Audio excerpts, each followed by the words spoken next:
Hey, I'm Erik with this week's episode of The Takeaway. Over the last 2 weeks, we've heard from Harrison on the topic of identity. Today, we're going to switch gears slightly and address another topic, one closely aligned to identity. We're going to talk about power. And here's the takeaway. Power isn't grabbed, it's given.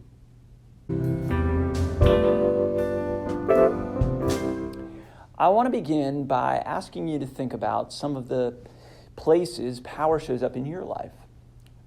I'm guessing that for a lot of us, our first reaction is a feeling of powerlessness. In other words, you think, I don't have any power. You may be saying to yourself, I'm just a ... Usually we perceive our powerlessness in comparison to other people, their gifts, their opportunities, etc. There are probably others of us who immediately think of the ongoing power struggles of life. Maybe at work, where you're vying with someone else for recognition. Maybe within your family, where there's a covert war for control. The ubiquity of these power issues is betrayed by the host of colloquial phrases we use to capture everyday dynamics. It's the power hungry, the power grab, the power play, the power lunch. Does anyone actually say power lunch anymore? I remember as a kid playing a game called King of the Mountain. Such simpler days. The premise was straightforward, right? You just needed a small amount of dirt, and then you competed to see who could get on top and stay on top. For many of us, our lives haven't progressed much beyond King of the Mountain.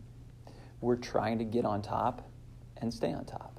We're competing for power in our work, with our money, with our social circles, even with our online platform and influence. As a side note, it can be helpful to identify how sneakily we substitute other words for power, even though they essentially mean the same thing. I've used a number of those words already, words like control, authority, influence.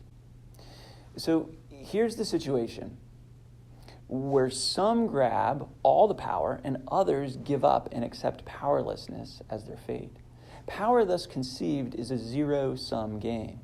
These twin approaches to power have great power in our lives. They exert influence. They control our experience. They shape our posture in the world.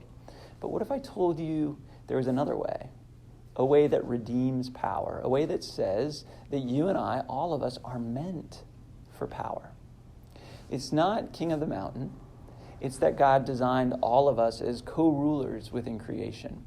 It's a way that says power is given to us by God, who created us as his image bearers and placed us in a world to exercise dominion and promote flourishing. I think the most cogent thinker on this subject of power is author Andy Crouch. Throughout his book, Strong and Weak, he uses the word authority for the idea I've been calling power. And here's how he defines it.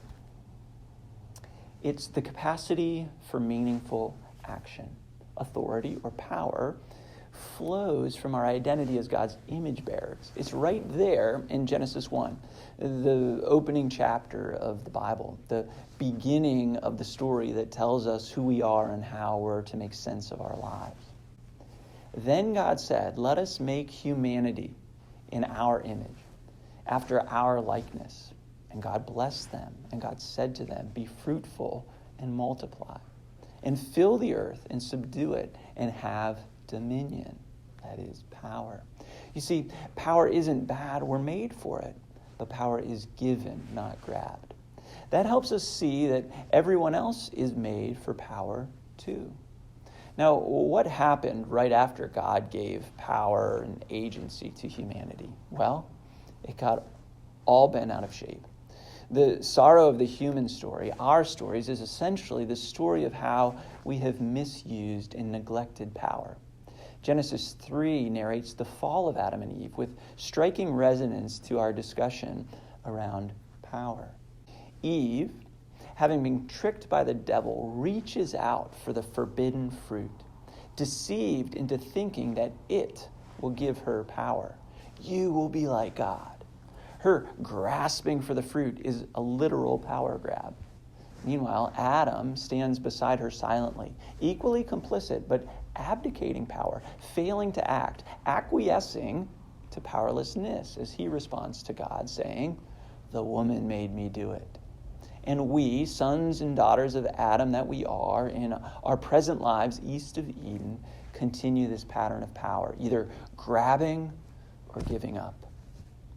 It takes a second Adam to redeem power, to restore us to proper image bearing, where we steward power for the good of all creation. That second Adam, of course, is Jesus, the image of God himself, who receives all authority from God and acts meaningfully in the world for the sake of others. King of the Mountain is a zero-sum game. There's one king on one mountain. But rightly ordered power is a positive-sum game where power creates space for the use of more power. So to those of you who feel powerless, remember that you were designed for power. That is, the capacity for meaningful action. It's hardwired into who you are as a human. And to those of you who've been seduced by the prevailing patterns of the power play, remember that power is given, not grabbed. The proper use of whatever power you've been given, in whatever context you've been given it, is to steward it so that others are given power, the agency to create beauty, order, and goodness. There's more to say, of course, and we'll continue our discussion of power on next week's episode of The Takeaway. Until then, here are a few questions to help you process what we've talked about. Amazing grace, how sweet the sound, saved a wretch like me.